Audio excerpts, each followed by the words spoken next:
What's up, YouTube streets? I am divinely a Queen of Swords, and welcome to my channel. Thank you for stopping by and tuning in. So this is my second Astrology 101 video, okay? 2 videos in one day. I'm on a roll here. Today is January 5th. This is Sunday, okay? So the next thing I want to talk about in astrology is the different houses.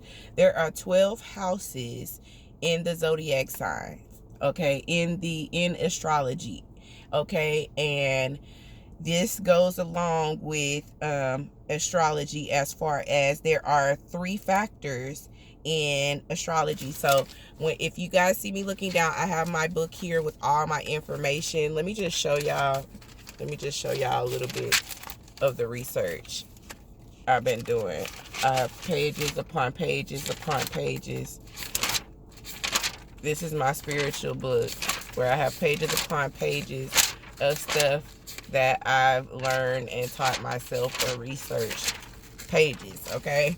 Just so y'all can see that this is my information that I have done research on, okay? And so let's get it started.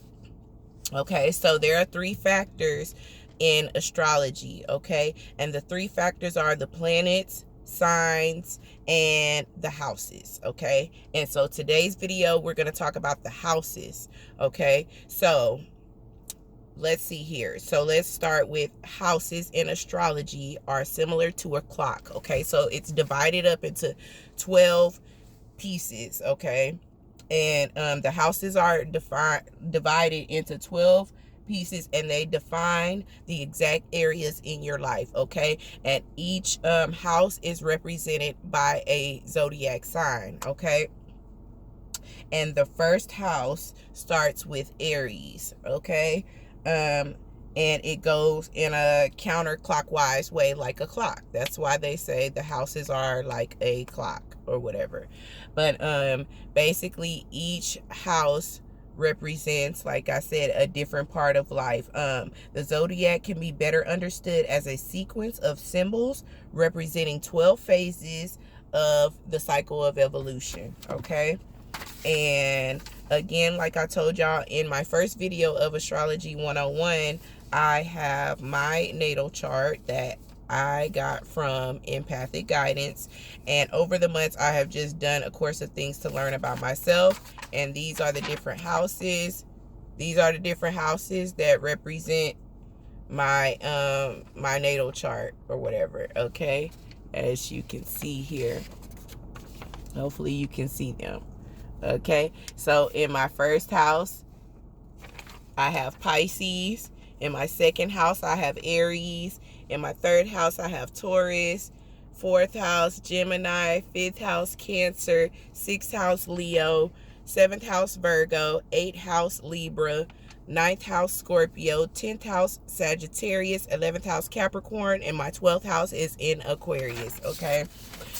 You can definitely get your natal chart yourself. You need to know your date of birth and the time and the city that you were born in. All these things are very important.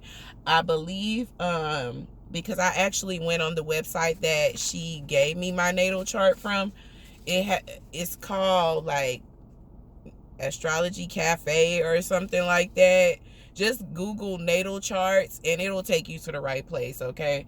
And it also talks about numerology. Like I said, I've learned a lot about myself. I wrote it down. I learned about the different houses.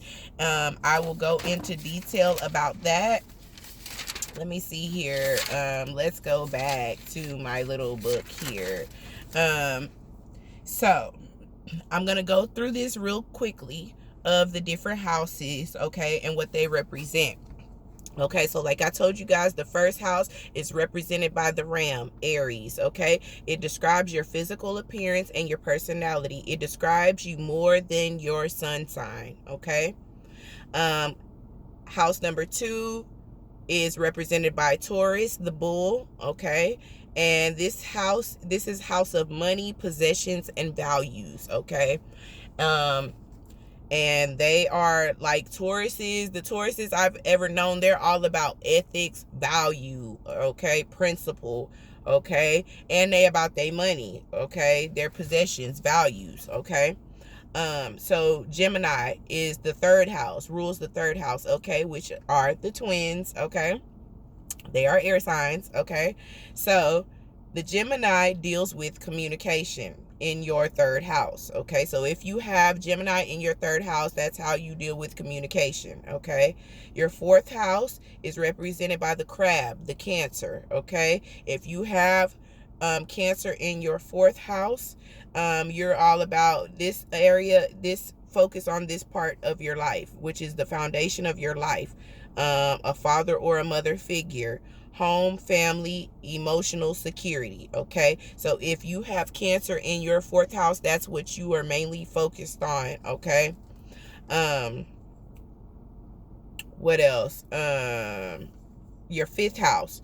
If you have in your fifth house, it's ruled by Leo, okay?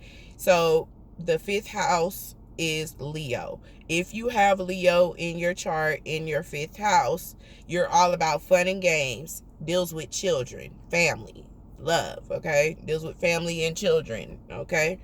And having fun, playing games or whatever, right? So if you have Leo as your fifth house, you're more than likely probably like a fun person. Like you like to get out and do things, okay?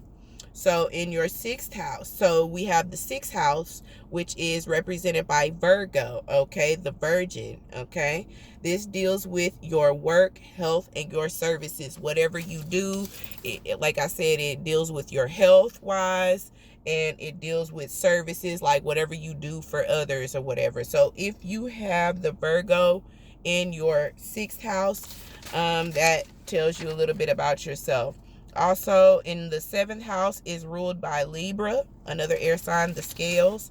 Okay, that deals with all your relationships, your partner, that deals with your partner, relationships, and the public. Okay, also deals with legalities and open enemies. Okay, and like even in tarot, in tarot, the Libra is represented by the scales, right? Because they're all about equality, balance, justice. They represent the justice card. That's what it is. Yeah, the justice card. Okay, so in the eighth house is ruled by the Scorpio, okay?